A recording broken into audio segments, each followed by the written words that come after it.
It is now 7:05 p.m. Would like to go ahead and start this meeting. The Board of Aldermen of the City of Brookshire will conduct a regular meeting on Thursday, January the 5th, 2023, at 7 o'clock p.m. in the council chambers, Brookshire Municipal Building, located at 4029 Fifth Street. Uh, Next, I would like to have a prayer. Is anybody open to give a prayer?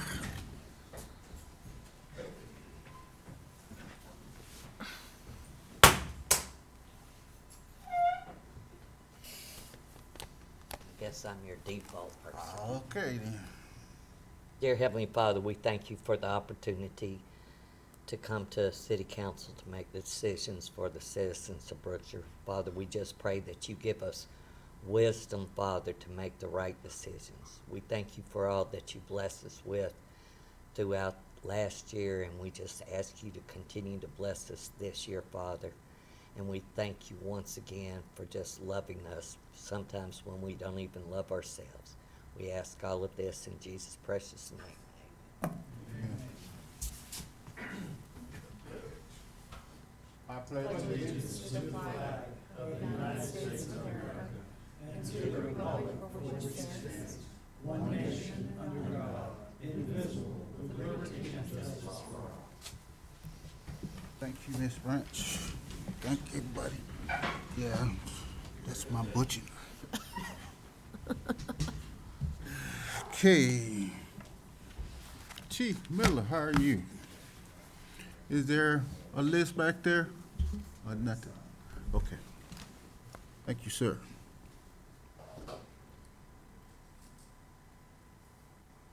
We'll move on to agenda item number 4. Oh, I guess we need to. Mr. Rodney, could you do the roll call for us? Mayor Branch, Here. Mayor Pro Tem Branch, Here. Alderwoman Taylor, She's not gonna be here. Alderman Hill, Present. Alderwoman Norville, Present. Alderman Staff,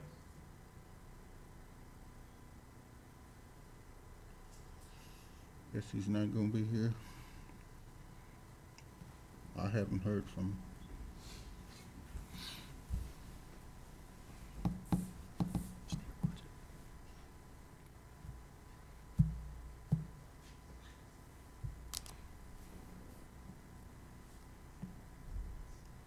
He don't need to sign.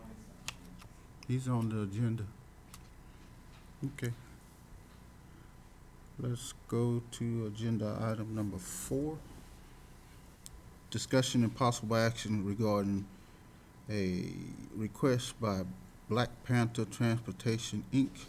to amend section 40-172A of the City Code of Ordinance to allow commercial vehicles on South Street between Waller and Otto. Speaking Mayor, speaking Alderman. State your name for me again. My name is Yahya Bashir. I'm here on behalf of Black Panther Transportation. Brief summary of where we stand. As you may recall, Black Panther Transportation is seeking to develop a 18-wheeler truck wash on South Street, and we are seeking an amendment to section 40-172 of the city ordinance to allow through traffic of 18-wheelers on South Street between Otto Street and Waller Avenue. Last time we had this discussion, the question of the intersection of South Street and Waller Avenue as it relates to TxDOT and whether or not TxDOT has a right-of-way at that intersection was the question of the day. And we were tasked with going back to TxDOT and clarifying whether they do in fact have a right-of-way at that intersection. And lo and behold, it appears that they do. So where we stand today is that for that to happen, the city would have to make an application with TxDOT for an improvement or variance at that intersection, and TxDOT would consider that and make a decision accordingly. So we do know that we do have to deal with that, that level with TxDOT at that intersection. We were under the impression that they did not have right-of-way at that intersection because we had an email that indicated that they did not, but nevertheless, we do have to contend with that. So we're still asking for your support. We're still asking for some help. We have to maybe deal with a little bit more at this point, but there's still commitment to develop this this project by Black Panther Transportation. Funding has been set aside and ready to go. It's a matter of getting through these obstacles.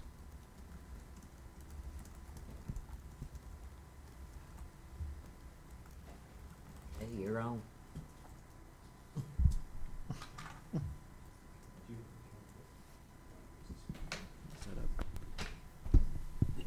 Yeah, so so council, the request is still the same. It's not necessarily to approve the project at this point. It's to amend the portion of the code that would prohibit, for their project, it's like a semi-truck wash that would be just abutting South Street, a little bit west of 359. Your code right now has a provision, 4172A, that prohibits truck traffic on South Street. So in order for this project to go through, you need to amend your code, at least what their request is from would be their western property line all the way to 359 to allow that truck traffic to flow on South Street. What So are we gonna do about TxDOT? that's down the road. I mean, the request before you is to amend the code for that one provision to allow the truck traffic. That doesn't approve the project, and it doesn't change anything with TxDOT. It doesn't change drainage district approval there's a lot of stuff that needs to happen, road improvements. And I think part of the project too and I don't know if it's still up in the air or not, that the entrance, so the proposed project the trucks would enter from the south. There was some discussion about the trucks entering through Flying J's property and then going up through their property, then cutting back on South Street and coming down on 359. If that didn't work out, then there was another proposal of improving what's 9th Street right now, which is an unimproved street. Again, all those are costs that the developer have to carry. So I mean, those are all secondary issues to this one, which is that in order for all that to happen, I mean, even if all that project were to go through on the books, you have an ordinance that prohibits truck traffic at all on South Street. So, I mean, theoretically, they could do all the work and then, based on your code, could start, ticketing trucks that went through their project if it was developed. And so kind of a flip on that, instead of worrying about, I think what they're trying to say is instead of doing the project to get a feeling of council, if you would, just in general, a general support of the project, are you willing to change the code to even allow the truck traffic on South Street in the first place? And if not, then, I mean, I think they'd understand instead of spending all the money on improving the project, that you know where it's gonna go. If council did amend our city ordinance, that project is subject to still not be able to go through due to the fact that TxDOT would have the final say-so. Yeah. And again, Mr. Bashir was on some of the emails that we got from TxDOT, because again, your request was before they came back to have some confirmation from TxDOT, and TxDOT did send it was opposing messages, even to me, where I asked, do you have right-of-way on the western side of 359?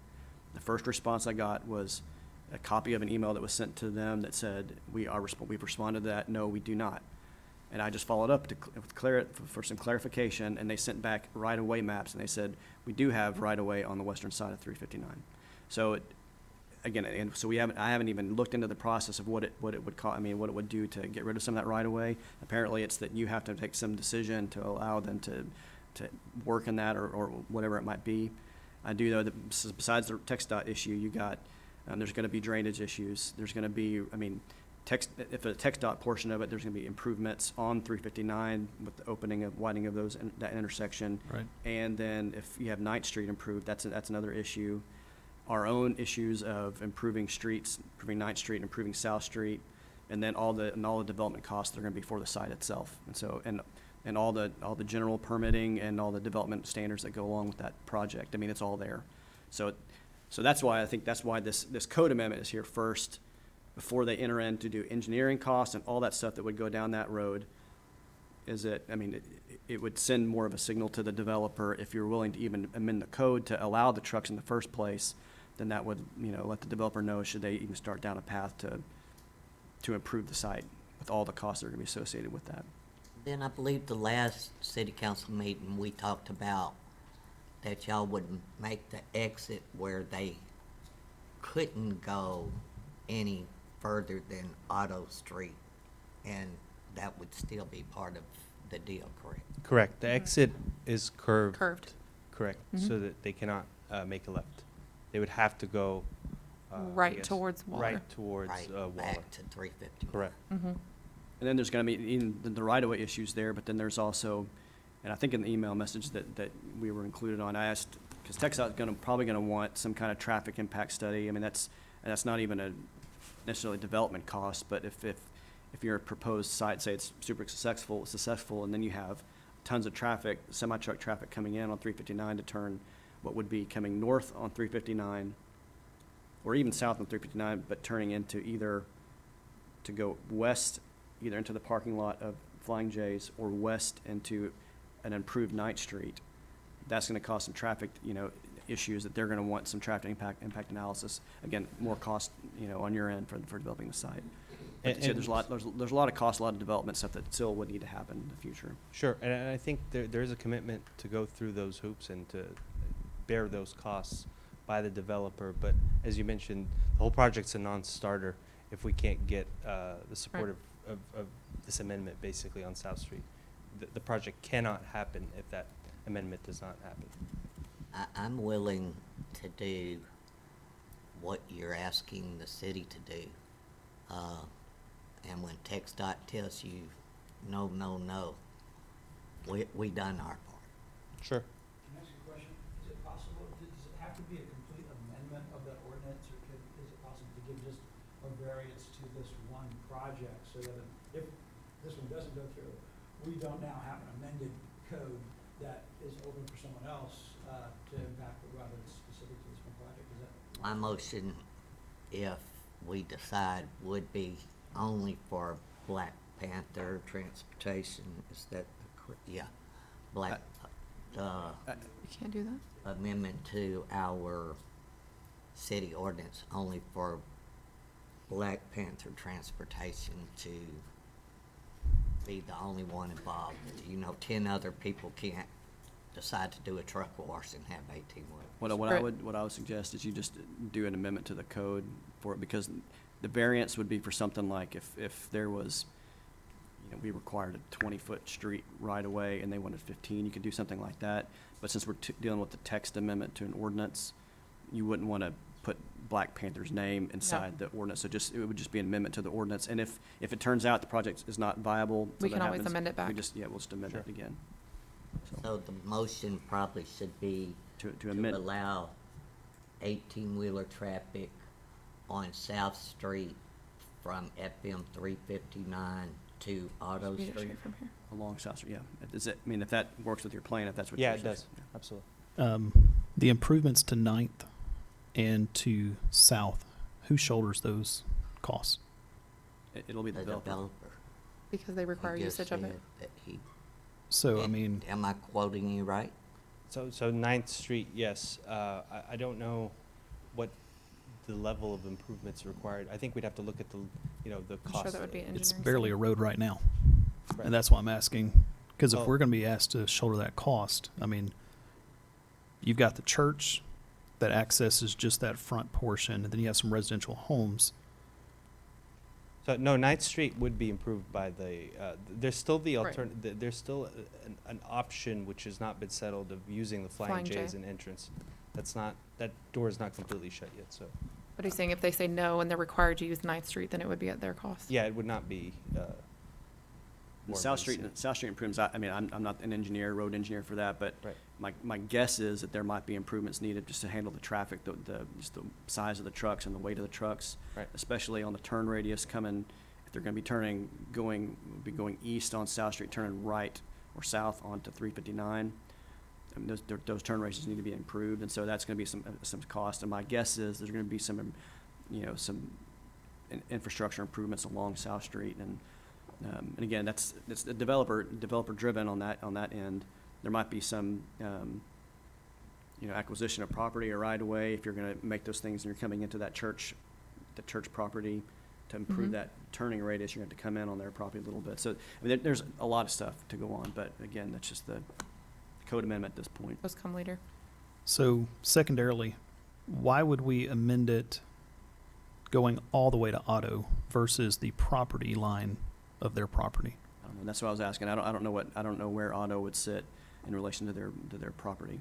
It'd be like maybe an eighth, no more than a quarter of a mile off of what I believe West. that the interest, West of the entrance. yeah. Right, the project doesn't require it to Auto Street, but it's pretty close to that. Is that just the next marker?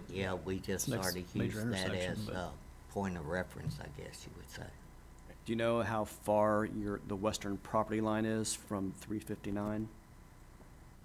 I can't Because it could be, if we could, I mean, it could be a simple amendment, like if it's 600 feet or something like that, you could say, I'd- 600 feet from Waller Avenue westward or something. that's another option I'd too. say that it's, no, 780 feet. no more than, We'll just say 800 feet then. Okay. Yeah, yeah. I know you may not have this answer today, but my last question was, have you been in contact with either property owner? Because you're planning on the entrance being 9th Street, 359 to 9th. Or Flying J. Okay. Either way, you're going to have some sort of signage indicating the egress. Have you had those discussions? Not yet, no. So is there potential this could get We've had flipped discussions around? with Flying J. It's ongoing with Yeah, Flying J, I will say. I'm but- aware of that. But related to signage being, you're going to have to acquire somebody's property in some sense or some sort of cooperative agreement to allow your signage. Has those conversations happened? Not yet. Okay. that would be a text dot, call also, wouldn't it? Well, if it's along 359, if it's inside the city, then it'd be either private side agreement, or if it's along our right of way, something that we'd have to deal with. And I mean, the concern I still have, council, is that you're going to have trucks taking a right on that first street there, Velasco, I believe. I still have that concern that we're still going to have these trucks on the residential roads. And I mean, I know how much the last roads that the city paved at the expense. And I mean, you're potentially looking at another $1 million just in road improvements if you do both of those two roads. So Velasco, Well, I'm just talking south and 9th. If you were to do those two runs at roughly 700 linear feet, you're potentially looking at $1 million there. And are y'all financially solvent that that's something y'all are willing to invest? I don't know that figure, I don't know what that figure is based on exactly. Just based on historical, what the city's paid in the past for quarter mile paving and stuff like Right. that, and just quantifying it based on this. I would say, we're not really sure that South Street would take that level of improvement, would require that level of improvement. I'm not sure. I think it's, Yeah, I don't know either. yeah, it's to be assessed. Yeah. Like I said, as Mr. Pruitt mentioned as well, it's a matter of taking Yeah. it one step at a time with this project, and if we can't take this first step, the project is pretty much dead in the water. Okay. That's all the questions I have. So can I say then too, that I move to amend section 40-172A of the city's code of ordinances to allow through commercial vehicles on South Street between Waller Avenue and 800 feet eastward? Second.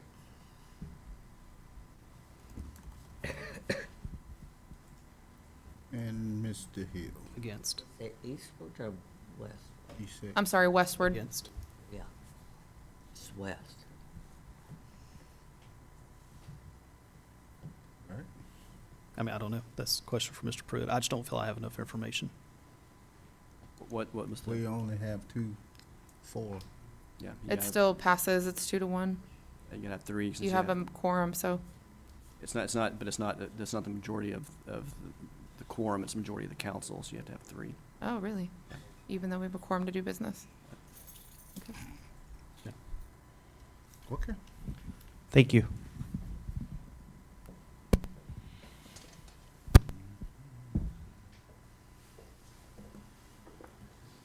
going to move on to agenda item number 5, which has been requested that we table this again. I think we should table it till 2024. It's been tabled. I asked it to be taken off the agenda, but it somehow made it back on there, so. Which one? Next. That was 5? Agenda item number 6, the discussion and possible action, Lineberger Law Firm Tax Collection Report of 2022. Good evening. My name is Chip Sutton. I'm a partner with Lineberger Law Firm. Excuse me. Good evening. My name is Chip Sutton. I'm a partner with Lineberger Law Firm. Damon Edwards is one of my partners. Y'all probably seen Damon more than me, but this is my first time here, so y'all definitely seen him more than me. But it's a pleasure to be here tonight to present this report. I'm going to have to put my glasses on, so pardon me. We're going to start off. I'm going to start off I'm going to be respectful of your time because I know y'all have a lot on your agenda, and so I'm just going to start off a little bit before we get to the report about our collection program. The report deals with a lot of litigation, like lawsuits and tax sales. But I want y'all to realize, if y'all don't already, which I believe y'all probably do, that any good collection program, including ours, begins with personal contact. And so when the taxes are turned over to us on July 1 of each year, we begin our personal contact with the taxpayers that have gone delinquent and have been turned over to us on July 1. We do mass mailings, specialized mailings.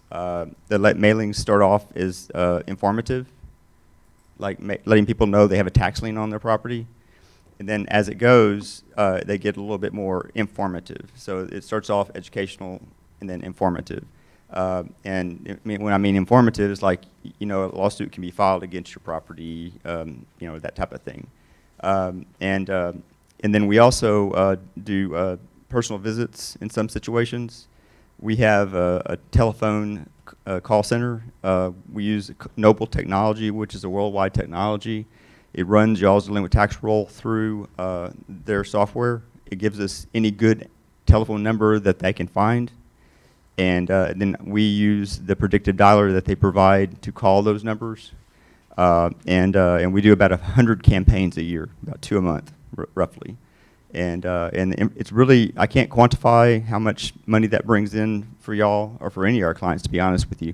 But it is another way to let the taxpayer know that what's due to y'all is important, and they need to contact y'all or contact us and see a way to either pay the taxes in full or take care of taxes over time. And then a couple other things, taxpayer assistance. We offer check by phone, which is another technology, which is where a taxpayer calls us, maybe pursuant to that, the call center, and they say, okay, we want to pay taxes, we want to do it in 3 months. So while they're on the phone, we can set them up on an agreement. It's not really an agreement, it's just they agree that for 3 months or 4 months, we can deduct money from the bank account. And that money doesn't come to us, it goes to y'all. And so that's something that I think in the Houston region, we've collected millions and millions of dollars using that technology. So it's been a really useful tool. The other thing that I know y'all offer historically is payment arrangements. And I think that's wonderful. I think that's a great tool, very, very used by taxpayers. And I think it's a good thing that's out there. In the past, y'all have handled, your tax office had handled the payment agreements. We also can handle payment agreements. It's just really up to y'all because we work for y'all. Y'all don't work for us. And the last thing before I get to the report is about reporting. We're at, whenever y'all want us to report, please let us know. We're available. And even if it's not a report, if y'all have a property that you want to discuss with us, we can either come to a council meeting, or you can call us, and we'll definitely visit with you about that and try to work out, any kind of issues or any kind of questions y'all might have on that.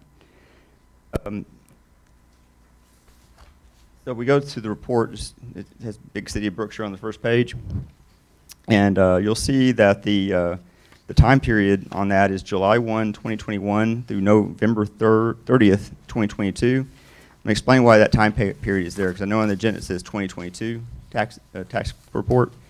Our tax year runs from July 1 to June 30th. And so if we were just going to do the current tax year, we would do only 5 months. It would be, July 1 through November 30th. Because December, we haven't got the December numbers yet. So what we did is we did a full tax year, that being the 2021-22 tax year, July 1, 2021 through June 2022, and then we did the 5 months, making it current. On the second page, you'll see some of this. This is a very, very summary report.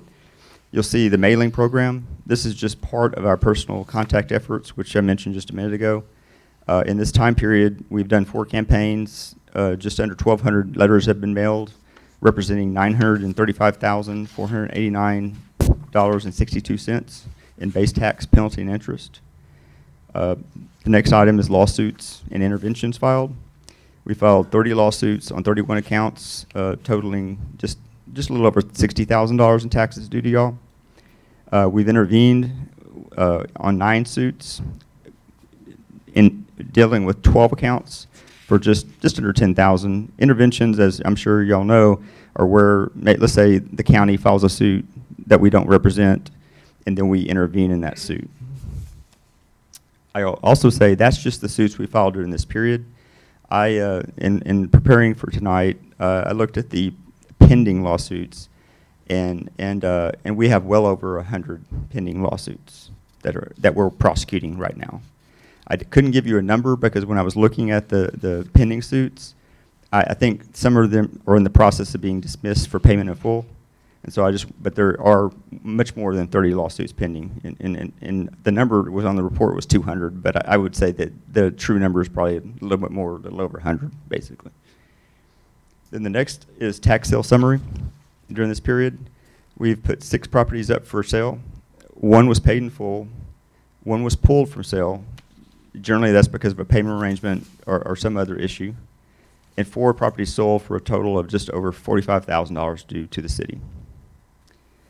And finally, bankruptcy cases. In this period, you've had 2 additional or new filings of bankruptcy, just under $2,000. You had, in addition to that, y'all had 5 open bankruptcy cases on 6 accounts, totaling just under $27,000. So currently, as of November 30th, y'all have 7 cases for just under $29,000 in bankruptcy. And claims have been filed. And one thing I want to note on that is that our firm is the only firm in this industry that has a standalone bankruptcy department. Damon and I, we like doing what we do, but we don't want to do bankruptcy.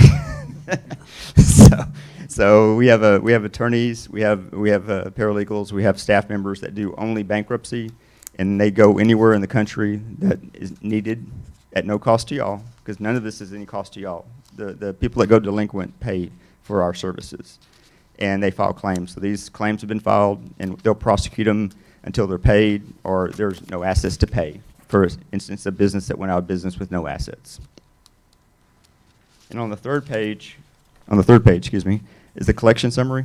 And the first little box is the 5 months in this delinquent tax year, July 1, 2022 through November 30th, 2022.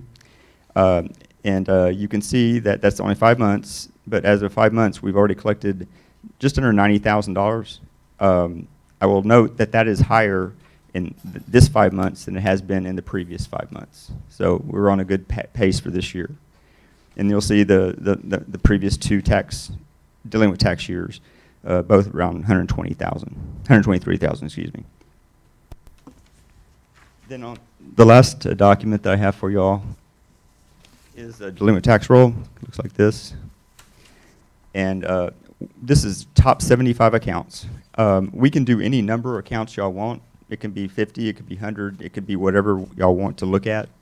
I chose 75 because it seemed like it encompassed the vast majority of the taxes that are due to y'all. So it's 75 accounts. That goes down to a tax amount of $626.36. And and that, excuse me, yeah, goes down to, yeah, and that's 100, and the total of all 75 accounts is $151,234. So all those 75 accounts is just over 151,000.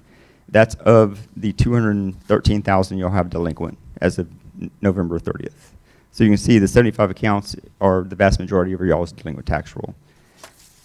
Most of all the accounts, when you get a little bit below there, are under $300. We're still acting on those, but I think this is more, representative of what action we're taking.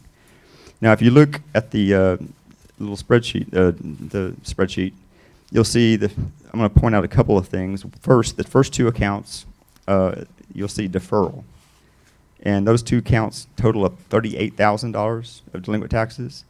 And I'm sure you're aware deferrals are over 65 or disabled individuals homestead. They go to the appraisal district, they file a request for a deferral or affidavit of deferral. Once that is granted, we can't take any action on it until they no longer live in that house or own the house. And so it's very collectible. It will be collectible at some point. It's just not collectible right now. So that's a, and deferrals, I mean, y'all are doing relatively well on deferrals. I have some cities I represent, or we represent, that have their delinquent tax roll has 60% is deferred. Wow. So it's very, and then I'm just going to point out a couple more things because I don't want to take up too much of your time. You'll see right under that, those two deferrals over 65, and then on the next page, I believe, you'll see disabled. The standing working order that we've been given in the past by y'all and other clients is we don't file on those two types of properties, but we can legally do so. It's just, that's why there's no suit number, even though that's your third largest account. Pending is obviously, the suit's still pending. We're prosecuting it to, I'm just going down some of the status notes. We're still pending, we're prosecuting it to judgment.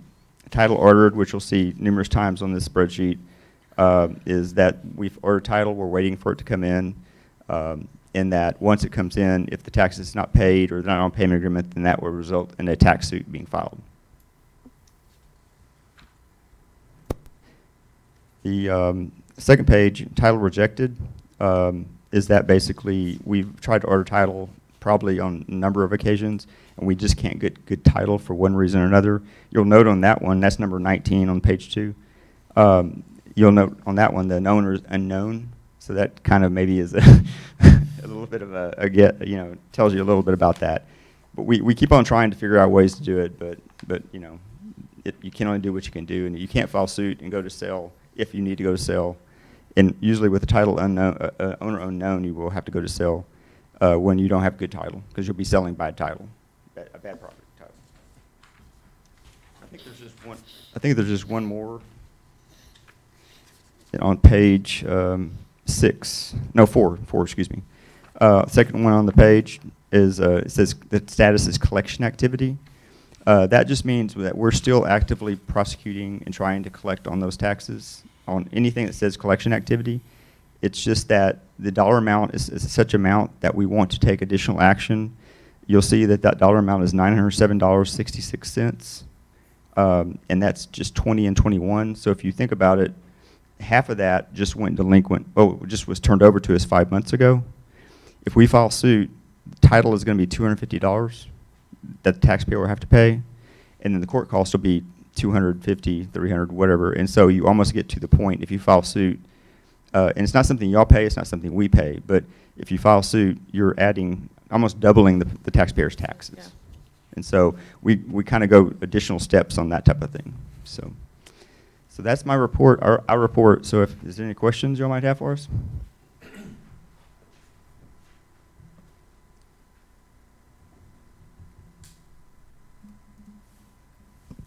Any questions?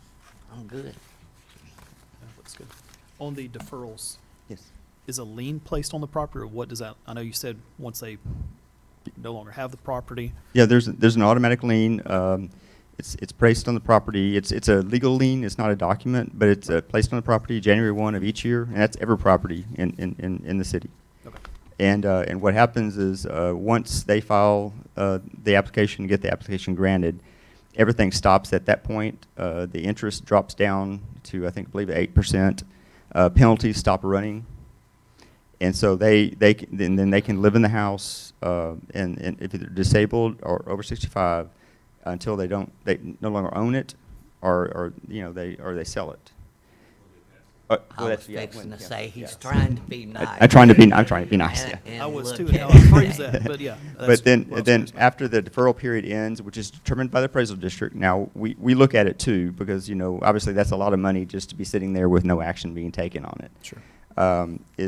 After they pass away in the deferral, or let's pass away or go wherever, maybe sell it, then once the appraisal district removes the deferral from the property, the heirs of the property have 180 days to come in and take care of the taxes. If they don't take care of the taxes, it's like they never were deferred. All the penalties, all that comes due. It comes right. Yeah, we've seen, it's kind of a, I've done lots of talks on deferrals, because it's, on what, if you need to do a deferral is a good safety blanket, security blanket. But the fact is, I've seen too many times where a deferral ends, and it really ends, that's 180 days, ends before the heirs even know the property was deferred. And then they have all this taxes and penalties and interest due on a property, and they find it hard to keep the family home. Yeah, they have no choice but to sell. Right. And so, but something. that's just the way the law is, and so and it's becoming the Congress, the House of Representatives and the Senate several years ago put a requirement in the tax code that every document that goes out, every tax bill, every letter, anything, has to notify the taxpayer of their right to get a deferral. And we've seen them balloon up since then. I'm sure. Just in a great number. So, but so I always tell people, even if you get it deferred, you can still pay your taxes. It can be a security blanket. Get it deferred. We can't do anything, but you can pay your taxes and not pass that on to your kids or whoever your heirs are. Good. I just want to add, we did a few months ago. We did a seminar for seniors. I know Yolanda from the tax office here came also, and we just trying to inform them about things like this, because some people are under the impression that if I get 65 or if I'm disabled, it's my homestead, I don't have to pay taxes. Well, technically you don't, but it doesn't mean you don't owe them. So that's important of having those seminars to let the seniors know exactly what the circumstances are. We're actually doing one for Prairie View. It was going to be in January, and that's going to be bumped to February. And we can send that invitation down here too. You will have some of you can pass it out amongst your citizens if they want to come up there. And we'll do another one here anytime also, just so they know about these rules. And these are all statutes. These are state laws that we have to comply with. But some people it comes as a shock. So just letting you know. And I know Chip's going to stay. Of course, I'm in Pearland, so I'll be heading out after we finish here. And you guys know how to get in touch with us. Maria is here every week or as needed to come and talk with you guys, and handle any complaints or any issues with taxpayers. So that doesn't change. Okay. Yeah. Have y'all met Maria? Not personally. I have. Oh, okay. Maria's our area manager Yeah. Maria's our area manager, which is kind of a paralegal, but it's kind of more than that too. I mean, we call She her replaced Tia. Tia. Yeah, that's right, exactly. And so she's been with us for quite a while, and she's been area manager for quite a while. And so when Tia decided to go into education, which we're sad to see because we like Tia a lot, but I mean it's good for her. She didn't not as much traveling. Maria was the obvious choice, and she's done a great job in the past, and I know she'll continue to do a great job for y'all. Maria's been with us for 10 years. Yeah. So she's not new to this. She's been working for a while. Okay. End up saying just it's on behalf of Damon and myself and Maria. It's a pleasure and honor to serve y'all, and thank y'all for the opportunity to do so. Thank you. Thank you.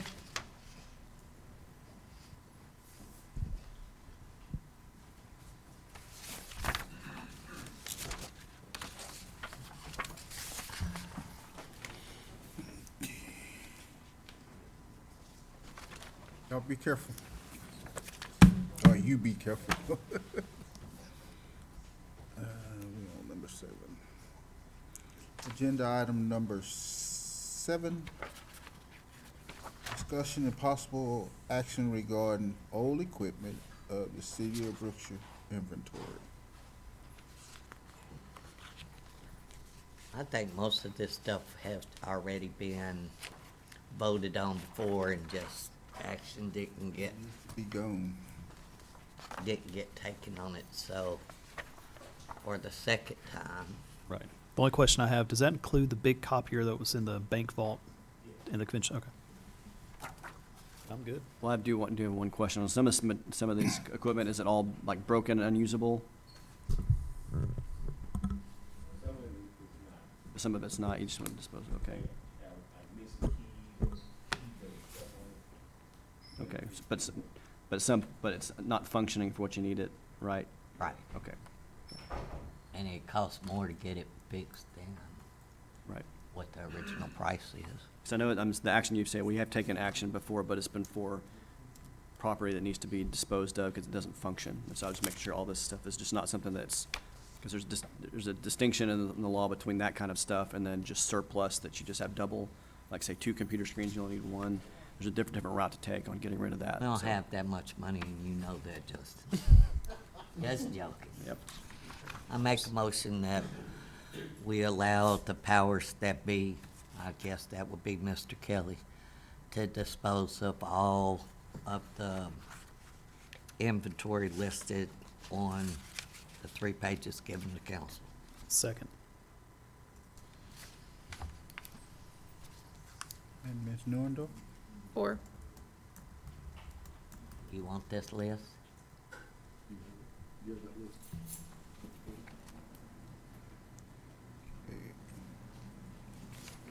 Motion carries. And agenda item number 8.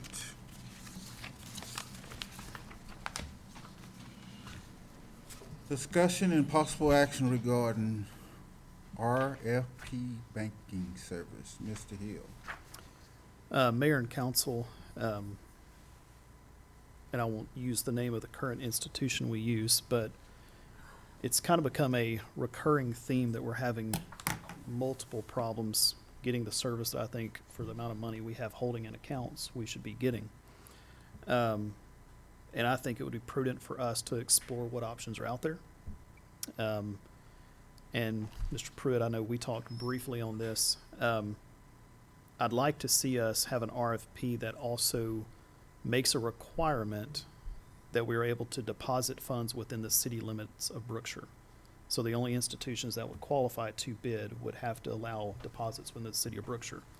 Now, that can be accomplished a couple ways, in theory. I know in one of our other businesses, we had a depository agreement. We used a different bank that was in downtown Houston, but they had an agreement with a Wells Fargo bank. So we were able to deposit at Wells Fargo, and it was wired over to our other accounts. But I know, and I know it doesn't affect this body, but on the EDC side, we cannot get access to online banking until we agree to positive pay, which has been a horrendous issue for the city of Brookshire. And for the amount of checks that the EDC writes, paying a fee for positive pay is not something that board, or let me rephrase that. Myself as president of that board believes is a prudent fiduciary thing to do. So with that, I know Justin's gonna have to come up with some sort of RFP or resolution for this.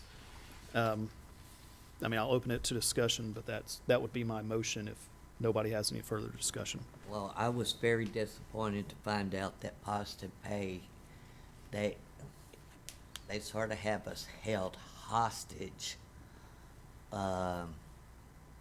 because you can't have this service if you don't do this, and, yeah, we're banking with you exclusively, Correct. and you're going to make me pay you a fee. Additional fee. And then half the time, the mayor and myself can't even cash our checks. Because somehow the city's supposed to send this report and uncheck this and uncheck that. And it's pretty embarrassing when you're standing there at the window and your check for $92.35 Bounces. can't be cashed. You know, I work awful hard for that $92.35 a month. So, yes, Mr. Hill, I would, if you'd like to make that motion, I'm all for it. All right. Then I move that we direct Olson Olson to prepare an RFP for banking services with the provision that depository accounts must be able to be made within the city limits of Brookshire. Second.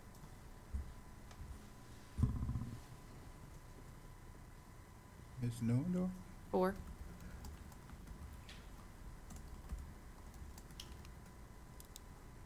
Okay, motion carries. Let's move on to agenda item number 9. Discussion and possible action, review of Waller County Animal Control contract. Mr. Hill? I guess first to the rest of the council, did y'all get a copy of this Yes, sir. given to y'all? We did, and I even personally tried to contact the sheriff, as well as Miss Glover, because, like, I'm gonna throw Chief Miller under the bus a little bit. There's such a lack of communication between Waller County Animal Control, the PD, and they're asking the PD to go what I consider above and beyond for us to be paying for a service. And then they continue, or I'm not gonna say they, I've been told by the powers that be how many tickets that they've wrote for stray animals in town. The police department got a email that says they only come down here for vicious dogs, and in order for them to come, an officer has to be wherever the stray dog is and babysit the stray dog till Until they Waller get there. County can get here, and it's only a service 5 days a week, and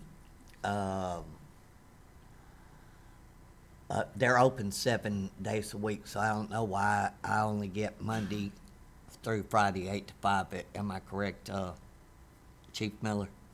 So I would really like us to table this and have time to ask how many dogs did they actually pick up this last year in the city of Brookshire? What's the communication that if you do pick up stray animals? I mean, myself and Chief Miller has rescued quite a few dogs and a pig. And today we even had an incident where we were able to rescue the dogs, and poor Chief Miller ended up with dog slobber all over his patrol unit. But we were able to get the animal back to their owner very quickly without Waller County having to come down here. So the amount that we're paying, I don't believe we're getting our money's worth. I may be wrong, but, you know, if my dog gets out and goes and visits Amanda's chickens, which has happened in the past, and gets picked up by animal control, how do I know, how are they communicating to the city of Brookshire, citizens and police department, that they've picked up animals? Right. So So if somebody I calls would and like says, "Where's my this dog?" to be tabled till next meeting, if that's, Acceptable to me. I just one caveat to that, if you don't mind. According to this contract, do you have a copy of this? Well, I have actually 2 different versions, and that's what I was gonna ask, is what version you're looking at. Well, There's one version that I have that the council approved in March, around March, maybe April. I That, have a unsigned and executed 3-page agreement. Unsigned. The The one that copy I was have provided has no to us. signatures. so there's one that's, I think that's probably what you're looking at, the unsigned, well, I think it's this one that has the cost under this, or that you reimburse the county. $500. $500 a Okay. month, and then reimburse the county for euthanasia and boarding costs. That's not the version that was approved by council around March or April. So there's a different version that may have been entered by the county. The version I have was signed by the county, signed by Judge Duhan, March 16th, so we would have approved it subsequent to that. That version, and I think it was approved, was, I mean, it's a lot more money than that. It's a $20,000 annual. And that's fee. why I was confused by this. Yeah, because that was It's the, Because it the was last that I'd heard. 16,000 It was when we made the deal. It so- was 20,000 for the county as due within, let's see, I have it, within 30 days of the approval of this version. And then by the end of January 31st, you pay another 20,000 for this year, for the services. And that's the agreement that was approved by council. So A they're- lot more money. So they're requiring payment in full for the entire year in that contract versus month to And month in this it one? didn't call for prorated or anything. And so I think that was noted when it was approved by council. No. Well, my concern too is I think is on the contract that we were provided. It states that there needs to be in writing only 2 people that need to be designated who have the authority to be able to call upon these services. So we would have citizens that would have to call our non-emergency police department line, and then they have to find the person who's a written designee to contact Waller County Animal Control and ask them to come pick up an animal, and that just Well, seems, today, yours truly tried to call animal control, and guess what? They wanted me to leave a message. If I have The two dog will wait. dogs running down the street and my officer, or the chief nonetheless, is picking up the dog, I don't need to leave you A message. message that you're going to answer maybe today or maybe whenever you get time. 5 to 10 business days. That's not how this works.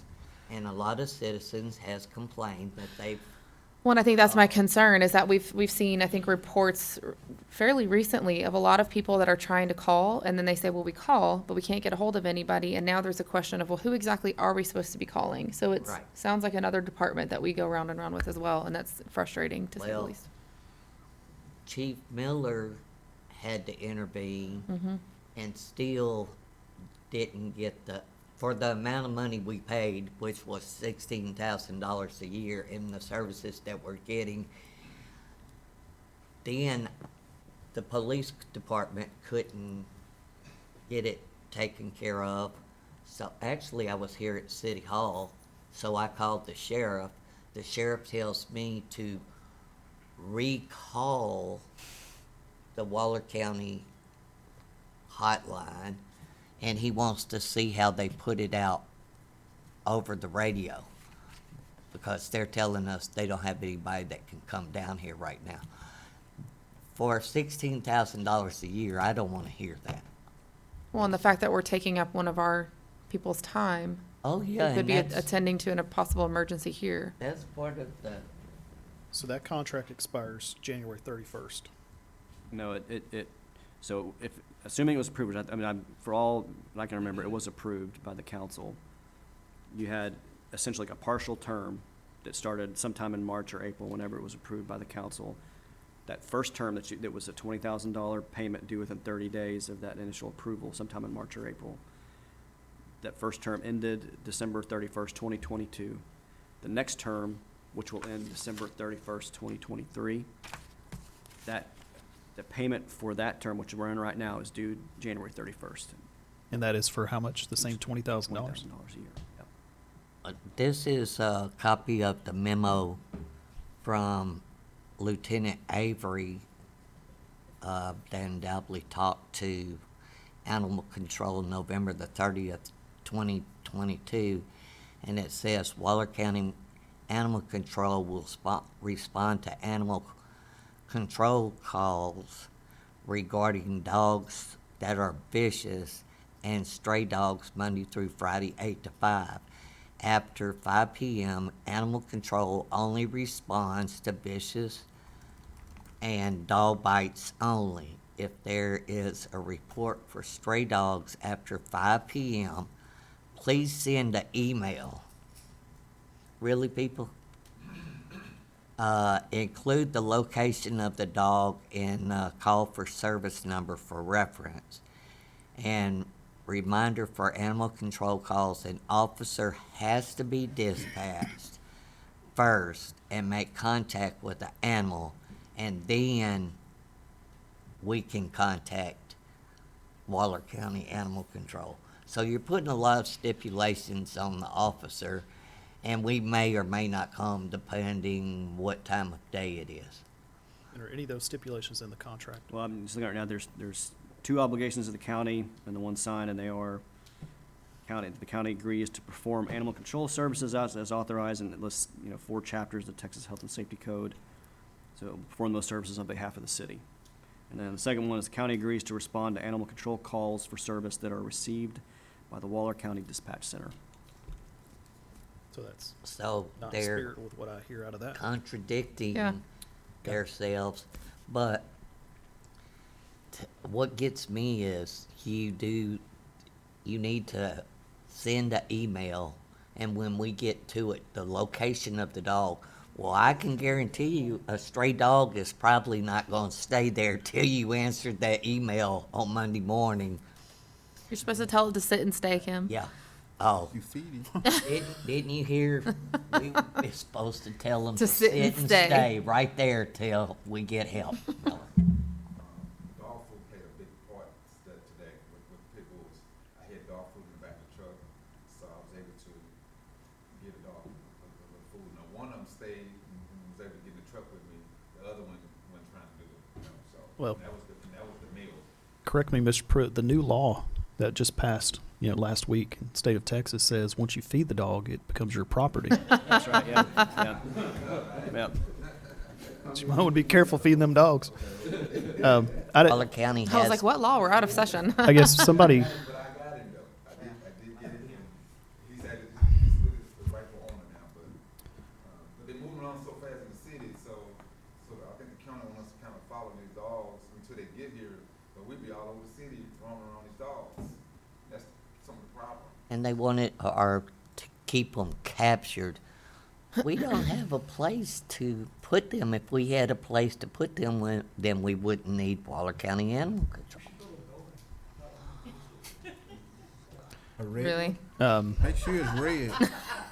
I'm okay with tabling this, but I'd like us to get our hands on all That building was contracts for 120 degrees cities this summer. within Waller County that have agreed to a contract with Waller County Animal Because, Control. see, I'm not gonna mention the city's names, but they don't pay what we pay, because supposedly they don't have that many stray animals. Yeah. Well, I'm gonna tell you, people are more apt to drop the dog off in the country if they no longer want it than in the city limits. Sure. So, it is what it is. Yeah, so if we can get a hands on all contracts Waller County Animal Control has entered with other cities in Waller County, and for the city of Brookshire calls for the past 10 months of this contract, as well as their responses to those calls. So we have that information handily in the next meeting. Does the city of Brookshire or Waller County have any type of registration requirements for animals? Does anybody know? City of Brookshire actually has a registration for animals, but a handful of senior citizens, I think, pay the fee every year. Actually, I'm talking with Chief Miller today. We came up with the idea of we're gonna let the cat out the bag, okay, Chief? That's fine. Anything to help with this dog case. That we're going to have a committee meeting of the animal welfare and see, can we work out that dogs get microchipped, where when Chief Miller's chasing Chloe down the street, and when he catches Chloe, they can scan her for a microchip and get it back to the rightful owners, and then, that should, and hopefully Bill Spuds could help us figure out how to do a clinic to get dogs microchipped. Even if the dog won't let us grab him or put a rope around him, we can at least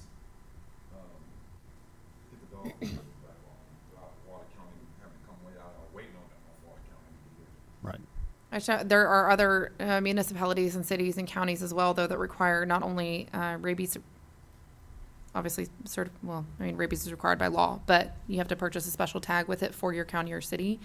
But then there are even other places where if you choose to keep the reality is the dogs get out and they roam, usually because they're intact. So they still have the reproductive parts and they smell things and they're like, woohoo, let's go. And so if you want to keep an animal that's intact, not sterilized, you have to purchase like special certificates for that. So if you make it increasingly more difficult, people are going to be more apt to go get their dogs spayed and neutered. We can't even get people to untie their dogs, Amanda. Well, or keep their chickens in their yard or follow ordinances, I know, but So- as we progress forward, though, I think there's some things that we probably should consider, but So a couple things. I mean, I think that the only version I have of that is the one that was attached to the resolution. So I don't have the city's signed version. It's signed by the county, but not the city. And the way this is structured, that as soon as the city signs it, it becomes effective. And so I'm assuming assuming we approved it and it got signed, then it's effective out there. We're going to want to probably amend that contract. So it means some conversations with the county. And the contract itself provides for how we do that, but all this kind of stuff you're talking about can be built into that contract. So. Or a city ordinance. Right. So I move that we table this agenda item until the executed contract can be provided, a copy of all Waller County Animal Control contracts with cities within Waller County, and what was the third item? how many animals were picked up within the Yes, last the year? call logs and responses can be provided to us. Thank you, Amanda. Mhm.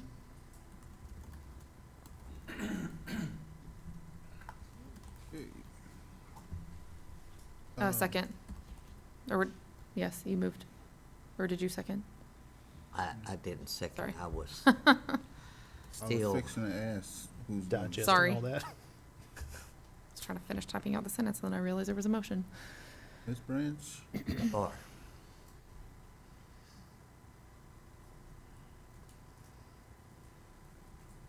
Okay. Motion carried. We are at agenda item number 10, discussion and possible action on Daddy Duncan Barbecue paying fine for operating carport without a permit for the day of installation to December 31st, 2022. Mayor Pro Tem. Ms. I'll let Branch. him speak for himself because he knows what he's done and not done, and I want to give him the microphone, Mr. Microphone Man. Hello. Hello. Can you state your name for us, please? Randy Duncan.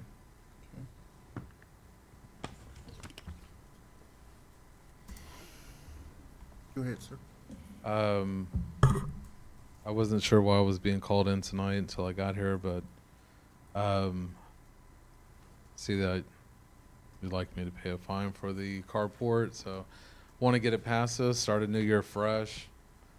What would y'all like to do? I mean, my permit's also up, so I need to renew that as well. Or it's about to be, I think, either this week or next. I can't remember what exactly. So trying to get the carport situation, the food truck running for another year, try to get maybe some extra days going. Whatever y'all's thoughts are on that. I don't know how much I want to fine or. I don't know if you really want to know my thoughts, but I think that you've taken the city's kindness for weakness. And we ask you well, let's start from the beginning. You got a permit, we'll say that was out of line, first of all, for about 6 weeks before you ever came before city council.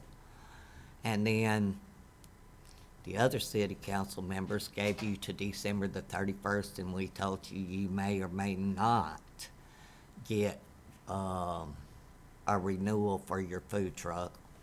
And then we had a problem with I don't know what you even call that, the red barn, awning, a carport or whatever.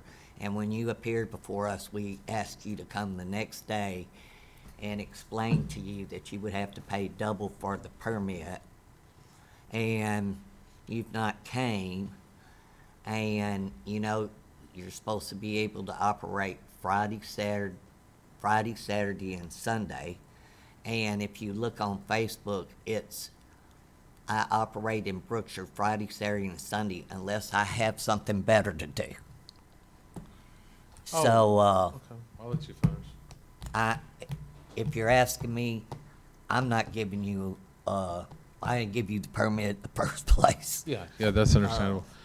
So when I first came to Brookshire, I came to City Hall to, of course, get a permit like you would any other county. And whoever I spoke with said, this is what you need, fill it out.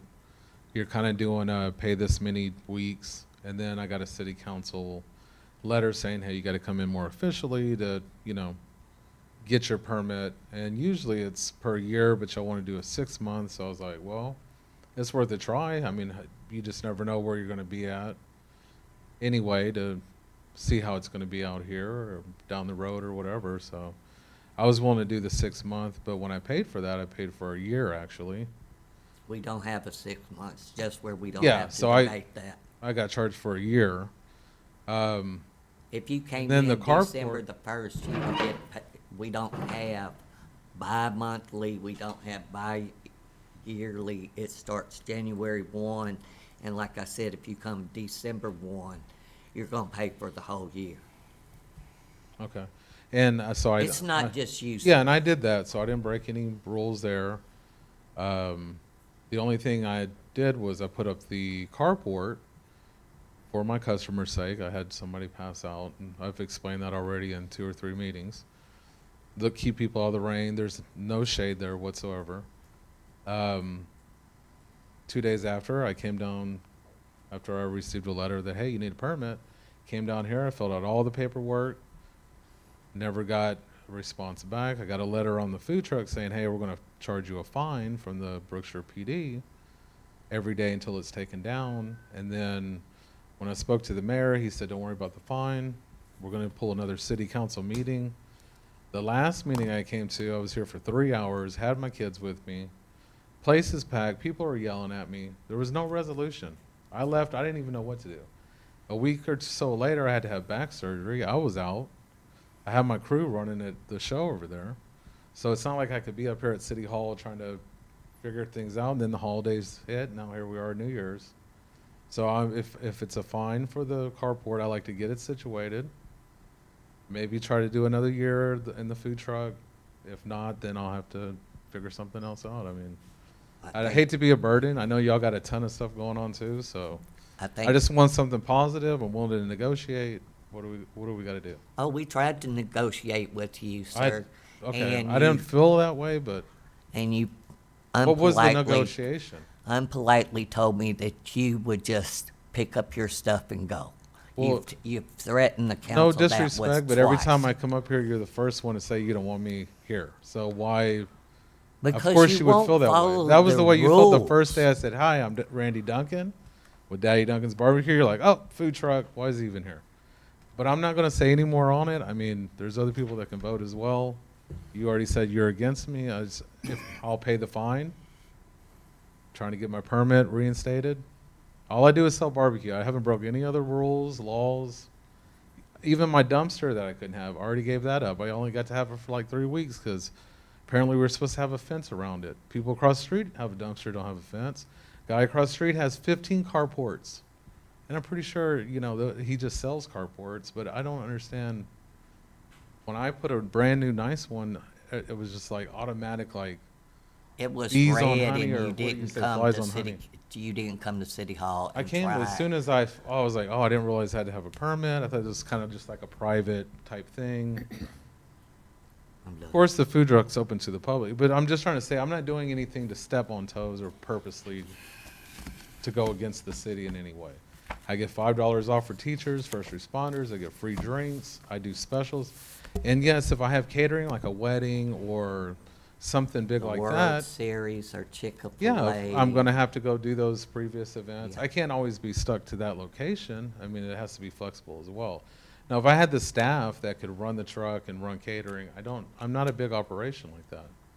So that's why you do see me. I appreciate you following me, but I have to do catering. I got 4 kids at home I got to feed. That's where the money is. Sunday over here in Brookshire, I might get 25 people. I'm losing money, I promise you. I am not making money out here. Then why are you fighting to stay here? Because it's a good spot. I see it has potential. You know, I have my barbecue pit set up, my truck's there, I've got everything there. I've got a good relationship with the people I'm working with at the property. I mean, it seems to work. It just takes a little time sometimes to kind of get the word out. And people, you know, do they want to make the drive to Brookshire when they got 4 or 5 places in Katy or go to the mall? But I'm trying to let people know, hey, Brookshire's just 10 minutes away from Katy Mills. You know, it's not like I moved to another city. Well, I did. But you see what I'm saying? I'm trying to give it a chance. So I don't have to be, well, hey, everybody, you know, Brookshire didn't work out. I guess I'll be going back to Katy or find somewhere else. So that's what I'm saying. Hey, you want me to pay a fine? And What does then- it cost for the permit? Then we also told you if we allow you to stay there, then the rest of the businesses that's in there, according to the city ordinance, doesn't have enough parking spaces. Because now you've taken up whatever and Yeah, that gets a little, I mean, I can't speak for them. It gets a little complicated on my end to speak for them. I mean, I tried to do that before and say, well, it's a lady selling pottery inside. She's never there. It's another lady selling bracelets, and they're considered extra companies. But I can't speak for them. I'm just literally I wouldn't want you to, sir. Yeah, I'm actually just a tenant over there. I mean, I don't own the building. I'm outside. I don't know. Do we know what kind of fine we're asking him to pay at this point? Is there any? I got 2 questions. Is the carport still is it on property right now? Established there? Yes. Okay. So if you have a carport without a property, it's a structure that's up to $2,000 a day. Okay, well. And if you get the permit, then it's because you've been operating with that structure's been there without a permit. Then that's why Councilman Branch is saying it's by the ordinance you got to pay double the fee. If you whatever action it is, if it requires a permit in our city, that you have to get the permit up front. If you don't do that, you start operating without whatever permit is. In this case, the permit for the carport, you got to double up the fee. And so since the carport's there, you don't have a permit for it. I mean, you still got to get the permit, or you got to take the thing down until you get the permits established. That thing is subject to $2,000 a day. Yeah, and well, I filled out the paperwork to get the permit done, and nobody ever got back to me. Nobody said anything. And it was a back and forth. Let's just talk about it in city council and then see what we can come up with. Because it was already up, and I'm like, hey, it was my mistake. I should have got a permit, which I wish I would have done, because look where we are now. If I want it to be taken down, it's going to cost me probably $1,500 for them to take it down and relocate it or put it in storage or whatever. I mean, if it's that much of an eyesore, I mean, I can't afford $2,000 a day. I don't think anybody could afford any kind of fine for $2,000 a day, especially for a couple of months or whatever. So I mean, So I think the council, the action before council tonight is to authorize just starting citing this thing and the request was from the day it was established until now.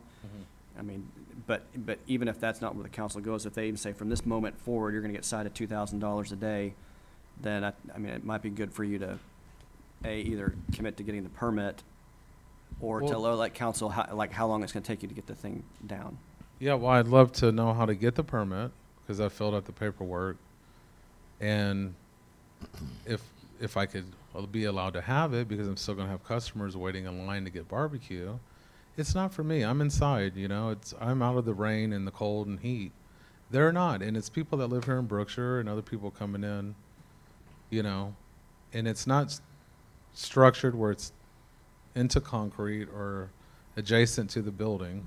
It's just on the grass there. So I mean, Yeah, that's another problem. It's not Yeah. anchored down. it's anchored. I sent the reports to It is anchored. Mr. Hill when he asked for that. It is anchored. Mhm. It's anchored, so like if any storm comes through, it's not going anywhere. I mean, as far as I know, it's pretty well built, reliable, you know. And I wasn't trying to take advantage of anybody or, you know, it's one of those where I didn't really think about, like, oh, maybe I should go down and let them know I'm doing Well, a carport. You have to realize our position too, sir. I do. That's why I'm like, well, If what we can we? let you do whatever you want to do when you want to I'm not do that it, kind of and at person. the last city council meeting, we told you to come tomorrow, which has been 6 weeks, maybe 2 months now, and pay double for the carport, and you just sloughed I us don't think off. that's what it was. Bill, a lot of people got up and walked away. A lot of people were yelling. A lot of stuff was going on, and I don't think anything was resolved that day. Because if it was, then I would have been down here the next day. Because you started hollering at Mr. Bournes, the city I administrator. didn't have anything against him, but he was hollering at me, and somebody else was hollering at me. Well, I'm we're like, all trying to help you. but I've been here 3 hours. This place was packed. I was with my kids. It was embarrassing, and it's over a carport when there's literally 15 carports across the street from me. Well, let me ask you this. You remember the day you came to my office and Mr. Yeah, and he was sitting there, and that's what I said. I said, hey, well, that day you seem like you're kind of on my side. Okay. Did you Tonight rem- you're yelling at me in front of everybody. Did you remember what we put to, That, I don't have nothing against you. It's just how I felt that night. I was like, well, why is he yelling at me now? Sir, it matters not one bit how you feel toward me. Oh, I don't have anything against you. It matters not to me if you do Oh, or you don't. well, I was just saying, But- I felt offended by your comments. Let the mayor finish what he's saying. We actually did help you that very day. we asked you, we offered you a deal. You remember that? Yeah, come back in front of city council. It could be a yes or no. Fill out the permit paperwork. I did just that. Then But I came to. the whole time, there's no record of you filling out a permit. Oh, I know I filled it out. I filled out the whole sheet of everything. It was actually probably September the 15th or no, it was actually then, and then I came back again after I talked to you in your office because y'all had sent, put something on my window, a letter.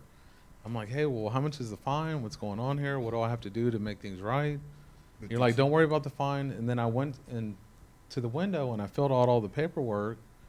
And then I was like, and I got a call like, hey, you got to come to city council. So I was like, well, I guess they need to see me in person about it.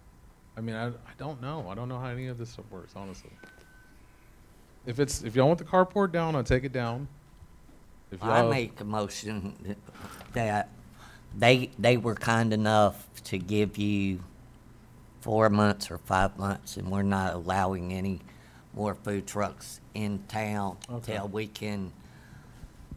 I remember, but yeah, because you didn't want to kind of bunch of food trucks everywhere. Right, And, yeah, I understand. and until we can rewrite the food truck ordinance, they gave you another taqueria and another one over there at Kenny till December the 31st. Okay. And my motion is not to renew any of them because they've, So, yeah, just, we can't talk about the food trip, the food permits, but we can talk about the permit for the carport. It seems like what, this could be a simple direction from you all, is that you just make a motion that he takes down the carport within a certain amount of time. And then if not, by whatever date, then we're on the record and understood by council that that carport is subject to a fine each and every day that it's there. how long you think you need to take it down? Or what do I do to keep it up? I mean, why is it such a big deal to have it? If Pro- you're- The problem with the keeping it up is that you, right now, you have an expired food truck permit. What Councilwoman Branch is saying is that the city is not, from her action, would be that we're not issuing any more permits for that. So you would Oh, be, so you're not doing food trucks anymore in Brookshire? we have an ordinance Oh my that goodness, regulates all the food trucks. That's gonna be reviewed by the council, and it's directly affecting your ability to get a food truck permit. The item for tonight is about the carport that's on the property. Okay. So, and the carport on the property, because there's no permit for it, is subject to $2,000 a day. Yeah, so So what Councilwoman. you're just asking me how much time do I need to get it Yes. down? I'm pretty sure 30 days, or I don't know how long it would take for the company to come out, take the whole thing down. How I'd long have did to, it take for to put it up? well, it took them a while just to get it out there. But how long? I mean, I was that? waited a few weeks probably when I even put in the order just to get it out. So I'm sure it would take them probably that long just to get their crew back out here to take it down. And then I got to find a place to store it. It's going to cost me, they said about $1,500 to get it taken down. Because I was, of course, it didn't seem like there was any flexibility. The carport was a huge deal. So I'm like, well, so I would say I need at least 30 days to get it down. I mean, I make a motion that we give him 30 days, and after that, he pays the fine. But he needs to pay Justin the permit fee from the permit fee, which would be double because he never got the permit. Well, that's only if he's gonna apply for a permit. If we're telling him to take it down, there's not a permit for that. Well, I mean, he had it up there for more than 90 days. Yeah, and so that's what I'm saying. If he applies for another permit, that's when the double permit fee will come in. But right now, what we're How's that saying is he working takes it on it? down within 30 days. You're saying 30 days, and then if not, then he's subject to the $2,000 fine. So he got to break the city ordinance. no, I Not filled out just the paperwork with- for the permit. You aren't ever given the problem is you don't have a permit. And so, Oh. and so, You never got one. It was already built, then I've tried to fill out the permit. Well, that's where we're back at, we just keep going in circles. Yeah, we But I did. filled it out, nobody said anything. They didn't say, hey, come in, pay this, because this is what you owe for Well, a do carport. you not have City Hall's telephone number came in and person. able to call and say, hey, I gave y'all the application on November 1st, and I'd like to see where it's progressed? Yeah. Because that lady on city council is going to. I thought this was, I mean, I haven't grown up in Brookshire, so I thought this was the way you had to come in front of city council if anything was passed or moved forward. I'm gonna be as kind as I can be. So, I mean, from the other members, I mean, she has found a rule? I mean, is there any way I can keep the carport up? I mean, I filled out the permit 2 days after it was up. And I guess Nobody- that's my biggest question, Mr. Barnes. Do we know that a permit application was submitted to the city? I can't speak to that. I don't, do we know? And Sure, you lost yeah, it. we can go pull a folder if that pleases council. Thank you. I appreciate that, man. Can we table this for a few minutes? Because Sure. because I don't want to be unfair in the fact that if he did apply And that's, I and fully staff agree with you. I have no. did not personal follow knowledge. through, that may not change your motion, but I think it's Yeah, I imperative think- that I we know believe- if the ball got dropped on our end, and, I mean, to assess a $2,000 a day fine is kind of, I was gonna let him make it, just take the thing down and. Okay. Well, I don't mind, that's what I'm saying, I don't mind taking it down either, but I'd really like to keep it if I can keep my food truck going. If not, I'm taking it down regardless, because I gotta take it with me. I don't know, so confused on, you're saying no more food trucks. Right. What's I mean, that? what part of? Right, Yeah. exactly.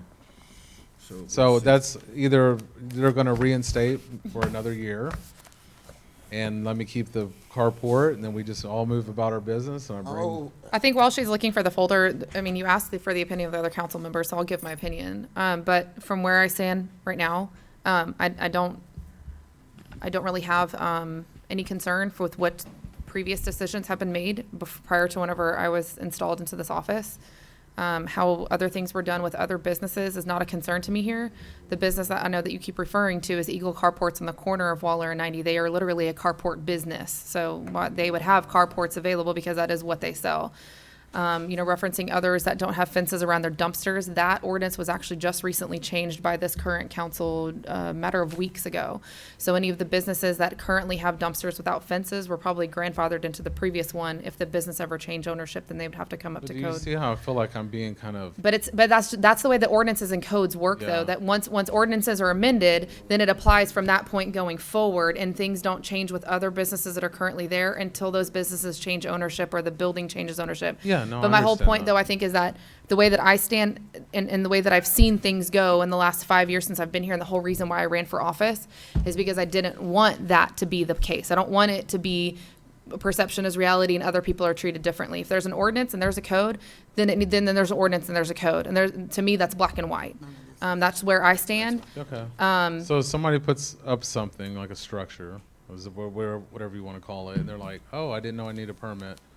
What do? Do they come over here? Do they fill out the paperwork and they pay for the permit, or is there an extra fee? That's where I felt like I got kind of put in the this dark. case though, because number one, you didn't have a permit, but then whenever we came after the fact, it was after the fact, and you were going to need to request a variance. What we were all saying was that we didn't agree with the variance because of the reduction of parking, because it was a carport, different things like that. So I think we keep going, I mean, to use your words, we keep going round and round in circles, but the whole point was, it was put up without a permit. I understand that you're saying that you applied for one. Regardless, though, you would have still had to get a variance granted by us, and all of us are saying we weren't willing to grant the variance. Okay. I mean, I know I can only speak for myself. Yeah. I don't think it's aesthetically pleasing to have it on 90, a red carport, the way that it is. Yeah, I personally don't think that the way that the entire parking lot and of that unit of businesses looks aesthetically pleasing. I think there's plenty of other businesses in the city of Brookshire that don't look aesthetically pleasing either. Yeah. However, we can't take any action on those because of, like I said, they're grandfathered into where they were and how they were built and the time frame that they came. So the only thing that we can take action on is from today moving forward. So for me, I agree with you, Ms. Branch, is that I think the carport needs to come down, but also we're kind of to the point where, you know, food trucks are not supposed to be operating after December 31st, and we have a Okay. couple of other things that I think need Well, to be then addressed. I'll just do that. I'll take down the carport and I'll move. Let me make it easier. I can't. This is my 4th or 5th city council meeting, and I feel like I've got nowhere, except for y'all giving me the 6-month permit. That was it, and I paid for that, and I paid double for that. So No, you didn't. I'll pay. just go ahead and, You if y'all didn't want to pay make double. record, I paid for a whole year.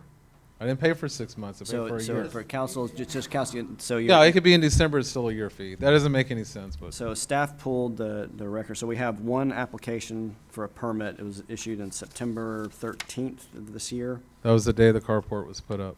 Yeah, but you, so two things. The carport was already put up, but the application you submitted was incomplete, and the city can't take incomplete applications. Oh. So the reason you, Loopholes. and you didn't pay for it because the city didn't run your credit card that you provided, because you had an incomplete application. And nobody told me that. And then I think I came back and filled out another one after that. Well, we had the I files here. that spoke you with had the that mayor one, and he so- said, fill out another one. And I was like, well, I I'd like to already see did that. that.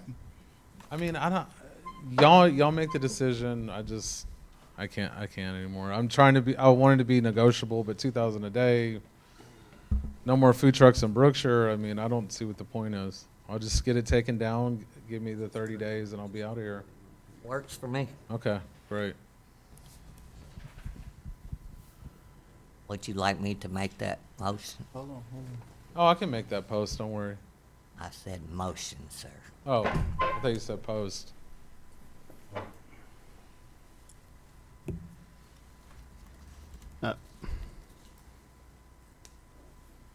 I mean, this kind I'll of brings probably up be the a only city secondary in Texas issue. without food trucks. Man, that's pretty awesome. It kind of brings up a secondary issue, though. Why would we even accept the application and write down someone's payment information if it wasn't complete?